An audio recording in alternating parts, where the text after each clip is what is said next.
Plaster করার আগে বালি অবশ্যই চালনি দিয়ে চেলে ব্যবহার করতে হবে।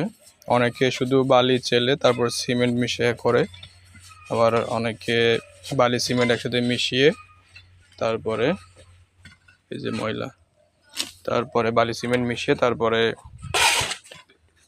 চালনি দিয়ে একবারে চেলে নেয়।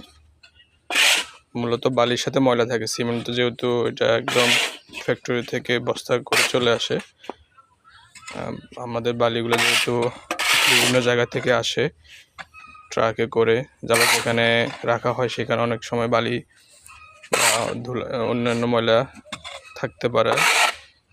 তো এই জন্য বালিকে ভালোভাবে চেলে নিতে হয়, যাতে বালির মধ্যে যে অতিরিক্ত ময়লা বা দানা জাতীয় যে সমস্ত কণা হইতে পারে, পাথর হইতে পারে, এগুলো থাকে, সেগুলো যাতে না থাকে। এজন্য